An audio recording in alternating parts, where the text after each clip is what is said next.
శ్రీకాకుళం జిల్లా పలాస కాశీబుగ్గ మున్సిపాలిటీ పరిధిలోని సూదికొండలో పేద దళిత మహిళ గూడు కూల్చివేత ఘటన తీవ్ర వివాదానికి దారితీసింది. సర్వే నెంబర్ 49లో వీరబ్రహ్మేంద్ర స్వామి ఆలయం వెనుక భాగంలో ఉన్న ప్రభుత్వ స్థలంలో నిరుపేద మహిళ కింతాడ దేవి కాయా కష్టం చేసి పైసా కూడబెట్టి ఇల్లు నిర్మాణం చేపట్టింది. అయితే ఈ నిర్మాణం అక్రమమంటూ ఆలయ కమిటీ ఫిర్యాదుతో మున్సిపాలిటీ రెవెన్యూ అధికారులు పోలీసుల భద్రత నడుమ జేసీబీతో కూల్చివేశారు.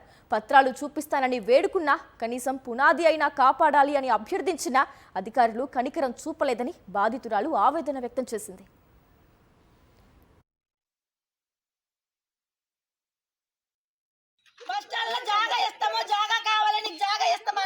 జాగా ఇవ్వలేదు ఏట్లేదు నేను ఇల్లు కట్టుకుంటున్నా ఇల్లు వేసేస్తారా నా పిల్లల పట్టు నేను బతుకుతుంటే అమ్మ ఆరో వచ్చాడు ఆ రోజు ఏమయ్యా మీరు గడికి వస్తానంటే అమ్మ రాజకీయ నాయకులు హ్యాండ్ ఉందమ్మా నీ ఒక్కదాని మాట ఎక్కడ చెల్లుతుంది ఆ బాబురావు గారు మాకు పంపిస్తాను మేము అందుకే వస్తాను మనిషి అన్నారు.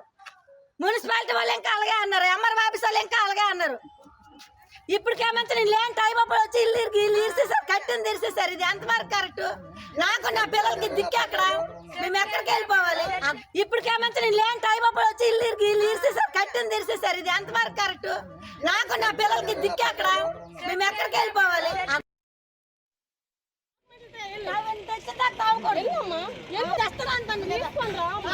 మా ఇల్లు ఎక్కడే.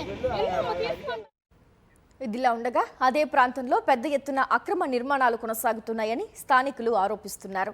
శనీశ్వరుడి మెట్ట పరిసరాల్లోని ప్రభుత్వ భూముల్లో 3-4 నెలలుగా సుమారు 50కి పైగా అక్రమ నిర్మాణాలు జరుగుతున్నప్పటికీ మున్సిపల్ రెవెన్యూ అధికారులు చర్యలు తీసుకోవడం లేదని విమర్శలు వెల్లువెత్తుతున్నాయి. పురుషోత్తపురం నెమలి రెవెన్యూ పరిధుల్లో జరుగుతున్న ఈ అక్రమాలపై చర్యలు లేకపోవడం, పేద మహిళ గూడు కూల్చివేత మాత్రం వేగంగా జరగడం అధికారుల ద్వంద్వ వైఖరిని బయటపడుతోందని స్థానికులు మండిపడుతున్నారు.